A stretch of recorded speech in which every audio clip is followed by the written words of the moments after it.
இப்போ எல்லாருக்கும் கேள்வி என்னன்னா, கோல்டு மாதிரி சில்வர் போகுமா அப்படின்ற ஒரு முக்கியமான கேள்வி இருக்கு. ஸோ கோல்டோட ப்ரைஸ் மூவ்மெண்ட் கொஞ்சம் வொலாட்டிலிட்டி கம்மியாக இருக்கும். சில்வரோட ப்ரைஸ் மூவ்மெண்ட் பார்த்தீங்கன்னா கொஞ்சம் வொலாட்டிலிட்டி ஜாஸ்தியாக இருக்கும். கோல்டு சில்வர் ரேஷியோ அப்படின்றது கோல்டு மேலே போச்சுன்னா சில்வரும் அதுக்கு ஈக்குவலண்ட்டாக கொஞ்சம் மேலே போக வாய்ப்பு இருக்குது அப்படின்றதான் ஹிஸ்டாரிக் டேட்டா நமக்கு சொல்லுது. ஸோ இந்த டேட்டாவை வச்சு பார்த்தோம்னா கோல்டு முதல்ல ஓடிடுச்சு, அதுக்கப்புறம் சில்வர் கொஞ்ச நாள் ஓடாமல் இருந்தது. நமக்கு நிறைய டைம் இருந்தது கொஞ்சம் சில்வர் அக்யூமுலேட் பண்ண. சில்வர்ன்றது ஒரு தனி அசட் கிளாஸாக பார்க்கணும். நம்ம ஒரு 2.5 to 5% ஆஃப் யுவர் போர்ட்ஃபோலியோ சில்வருக்கு நீங்கள் அலோகேட் பண்ணலாம். இன்னைக்கு வந்து சீப்பான ஜோனில் நம்ம சில்வர் வாங்க போகிறதில்ல. ஸோ அதனால் நம்ம கொஞ்சம் பார்த்து பொறுமையாக நமக்கு ஆப்பர்ச்சுனிட்டி கிடைக்கிறப்ப நம்ம இன்வெஸ்ட் பண்ணணும். ஒரு 100 ரூபாய்க்கு கீழே போகுது, இல்லை 90 ரூபாய்க்கு கீழே போகுது அப்படின்னா கண்டிப்பாக நம்ம ஆட் பண்ணலாம். வணக்கம் மிஸ்டர் அண்ட் மிஸ்டர் ஃபினான்ஸ் நேயர்களே, நான் உங்கள் பாலாஜி, வெல்த் ஸ்பெஷலிஸ்ட். இன்றைக்கி நம்ம ஒரு டிஃப்ரெண்ட்டான ஒரு அசட்டை நம்ம பற்றி பேச போகிறோம். ஸோ இன்வெஸ்ட்மெண்ட்னா எல்லாருமே வந்து ஈக்விட்டி, ஏன்னா இப்படி தான் நம்ம யோசிப்போம். ஓகே, கோல்டு அப்படின்ற ஒரு அசட் வந்து லாஸ்ட்டு ஒரு 8 மாதத்தில் பார்த்தீங்கன்னா ரொம்ப நல்லா பண்ணியிருக்கு.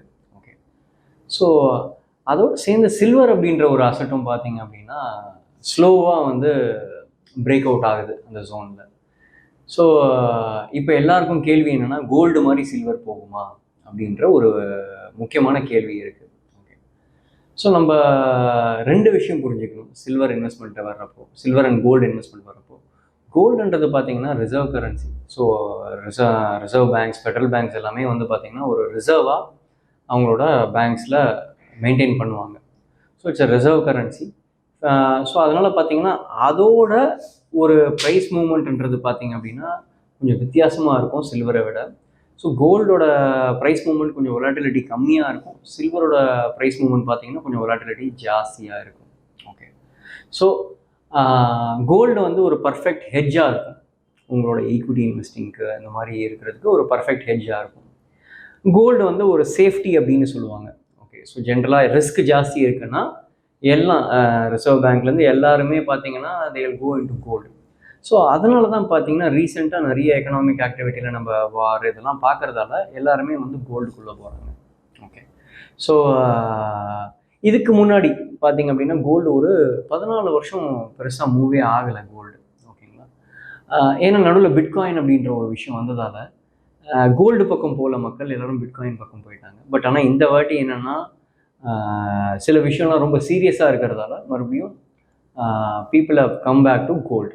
ஓகே, ஸோ அதனால் கோல்டு பார்த்தீங்கன்னா ஒரு $1300 $1400 பார்த்தீங்கன்னா இன்றைக்கி $3300 $3400 போயிடுச்சு. ஸோ சில்வர், ஸோ கோல்டுக்கும் சில்வருக்கும் ஒரு கோல்டு சில்வர் ரேஷியோ அப்படின்னு சொல்லுவாங்க. ஓகே, கோல்டு சில்வர் ரேஷியோ அப்படின்றது கோல்டு மேலே போச்சுன்னா சில்வரும் அதுக்கு ஈக்குவலண்ட்டாக கொஞ்சம் மேலே போக வாய்ப்பு இருக்குது அப்படின்றதான் ஹிஸ்டாரிக் டேட்டா நமக்கு சொல்லுது. ஸோ இந்த டேட்டாவை வச்சு பார்த்தோம்னா கோல்டு முதல்ல ஓடிடுச்சு, அதுக்கப்புறம் சில்வர் கொஞ்ச நாள் ஓடாமல் இருந்தது. நமக்கு நிறைய டைம் இருந்தது கொஞ்சம் சில்வர் அக்யூமுலேட் பண்ண. கிட்டத்தட்ட ஒரு $70 ரொம்ப நாளாக இருந்தது, $60 இருந்தது. ஸோ இன்றைக்கி பார்த்தீங்க அப்படின்னா ஒரு $110 $120 வந்துருச்சு. ஸோ நீங்கள் யூஎஸ்டியில் பார்த்தீங்க அப்படின்னா கிட்டத்தட்ட வந்து $30 கீழே இருந்து இன்றைக்கி $34லேருந்து $38 வரைக்கும் ஸ்விங் ஆகிட்டுருக்கு. ஸோ சில்வரோட இன்வெஸ்ட்மெண்ட்டை பொறுத்த வரைக்கும் 2 விதமாக பார்க்கணும்.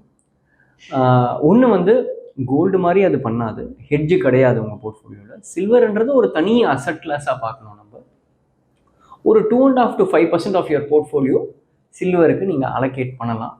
ஆனால் சில்வர் வந்து ரொம்ப ஸ்விங் ஆகும். ஓகே, உங்களுக்கு 20% மேலே போகும், 20% கீழே வரும். ஓகே, கோல்டு அப்படி ஸ்விங் ஆகாது. ஸோ இன்றைக்கி சில்வர் எங்கே இருக்குது அப்படின்னு பார்த்தீங்கன்னா ஆல்மோஸ்ட் ஒரு 50 to 60% ஆஃப் த ரிட்டர்ன் வந்துருச்சு.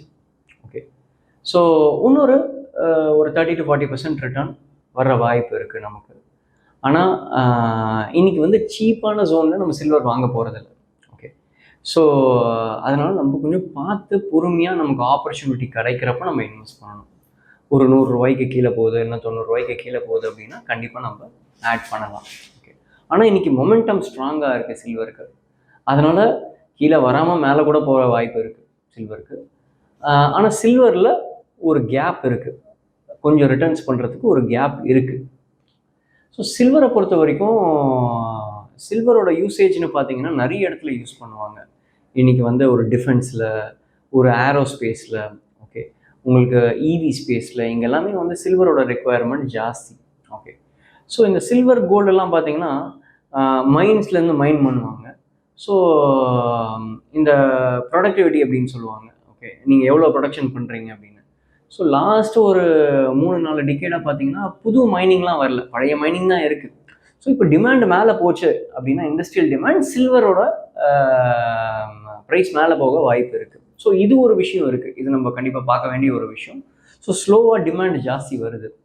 ஸோ அதே மாதிரி இந்த செமிகண்டக்டர் இண்டஸ்ட்ரியில் இது எல்லாமே வந்து பார்த்திங்கன்னா சில்வரோட யூசேஜ் ஜாஸ்தி இருக்குது. இந்த ஃபார்மா எக்யூப்மெண்ட் சைட்லேயும் வந்து சில்வர் யூஸ் பண்ணுவாங்க. ஸோ சில்வரோட யூசேஜ் ஸ்லோவாக ஜாஸ்தி ஆகிட்டே போகுது. ஏன்னா இன்றைக்கி டிஃபென்ஸ் அப்படின்ற ஒரு செக்மெண்ட்டில் சில்வர் வந்து plays a very vital role. So அந்த ஒரு ஏரியாவில் நம்ம ஃபோக்கஸ் பண்ணி பார்த்தோம் அப்படின்னா சில்வருக்கு ஒரு டெய்ல்விண்ட் இருக்க வாய்ப்பு இருக்குது, இன்னும் கொஞ்சம் மேலே போக வாய்ப்பு இருக்குது. ஓகே, ஸோ பட் இன்றைக்கி வந்து ரொம்ப சீப் கிடையாது சில்வர். ஒரு ஒரு ஃபஸ்ட் லெக் ஆஃப் ரேலி வந்துருச்சு. ஓகே, ஸோ இன்றைக்கி மொமெண்டம் இருக்குது. ஸோ இன்னும் இங்கிருந்து லாஸ்ட் 3 மாதத்தில் 4 மாதத்தில் கொடுத்த ரிட்டர்ன் இன்னொரு 3-4 மாதத்தில் வர வாய்ப்பு இருக்குது. பட் 3 மாதத்துக்கு முன்னாடி கண்டிப்பாக என்ன கேட்டிருந்தீங்கன்னா நீங்கள் வந்து கண்ணை மூடிட்டு சில்வரில் ஒரு 5% எடுக்கணும்னு சொல்லியிருந்திருப்பேன். இன்றைக்கி வந்து பார்த்தீங்கன்னா கொஞ்சம் ஸ்லோவாக டிப்ளாய் பண்ணலாம். நீங்கள் கீழே வர வர கொஞ்சம் கிராஜுவலாக டிப்ளாய் பண்ணலாம். 2.5 to 5% அதுக்கு மேலே நீங்கள் வச்சுக்க வேண்டாம். So silver can be a tactical investment.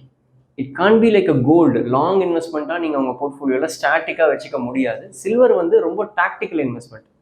So கீழே வர்றப்ப வாங்கி நம்ம ஒரு ரிட்டர்ன்ஸ் பண்ணி வெளில வந்துடலாம். ஓகே, ஸோ நெக்ஸ்ட்டு ஒரு வருஷத்துக்கு ஈக்விட்டியில் ரிட்டர்ன் கொடுக்கல. ஓகே, இன்றைக்கி இன்ட்ரெஸ்ட் ரேட்ஸும் குறைஞ்சிருச்சு. நீங்கள் ஃபிக்ஸட் டெபாசிட் போனீங்கன்னா ஒரு 7% தான் ரிட்டர்ன் வரும். ஓகே, இந்த மாதிரி ஒரு டைமில் சில்வர் ஒரு 15% கொடுத்தது அப்படின்னா உங்கள் போர்ட்ஃபோலியோக்கு ஒரு நல்ல ரிட்டர்னாக இருக்க வாய்ப்பு இருக்குது. 15% கொடுக்குமா அப்படின்னா கொடுக்க வாய்ப்பு இருக்குது. மொமெண்டம்ஸ் எல்லாமே பாசிட்டிவாக தான் இருக்குது சில்வருக்கு. பட் லாங் ரனில் பார்த்தீங்க அப்படின்னா நம்ம சில டேட்டாவெல்லாம் வச்சு பொறுமையாக பார்த்து தான் நம்ம வந்து லாங் டேர்ம் டேட்டாவை நம்ம டிசைட் பண்ணணும். ஓகே, ஸோ இன்றைக்கே வந்து பார்த்திங்கன்னா கமாடிட்டிஸ்க்கு நிறைய பணம் போக ஆரம்பிக்கும் ஸ்லோவாக. ஸோ அதில் இன்றைக்கி entire ecosystem is supporting commodities.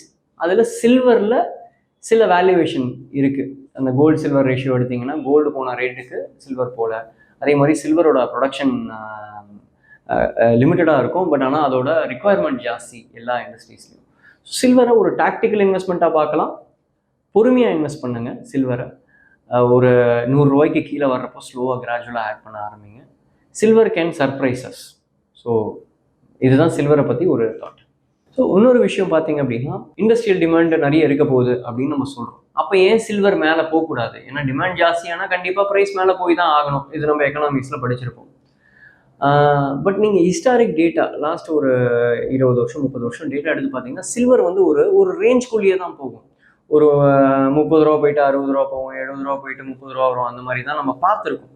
So இந்த டேட்டா நம்ம வந்து ரேண்டமாக ஒரு ஹாரோஸ்கோப் சொல்கிற மாதிரி நம்ம கண்டிப்பாக சில்வரை சொல்ல முடியாது. நம்ம பழைய டேட்டா எப்படி இருக்குது, புதுசாக எப்படி எவால்வ் ஆகலாம். So market might prove us wrong. இங்கேருந்து சில்வர் 200 ரூபாய்க்கு கூட போக வாய்ப்பு இருக்குது. ஓகே, ஃபண்டமெண்டலாக பார்த்தீங்கன்னா டிமாண்ட் மேலே போனால் ப்ரைஸ் மேலே போகணும். சில்வர் இன்றைக்கி கோல்டு மாதிரி போகல. ஸோ போக வாய்ப்பு இருக்குது. ரிட்டர்ன்ஸ் இருக்குது, சில்வரில் ரிட்டர்ன்ஸ் பண்ணுறதுக்கு இருக்குது. பட் ஆனால் ஹிஸ்டாரிக் டேட்டா எடுத்து பார்த்தீங்க அப்படின்னா நமக்கு வந்து இது ரொம்ப ஒரு ரேஞ்ச் பவுண்டாக தான் போயிருக்கு. அதனால் இதை கோல்டு மாதிரி நம்ம இன்வெஸ்ட் பண்ணுறதை விட கொஞ்சம் காஷியஸாக பார்த்து கிராஜுவலாக நமக்கு கிளாரிட்டி கிடைக்க ஸ்கேல் அப் பண்ணலாம். இதில் அதுதான் முக்கியமான விஷயம் சில்வரில்.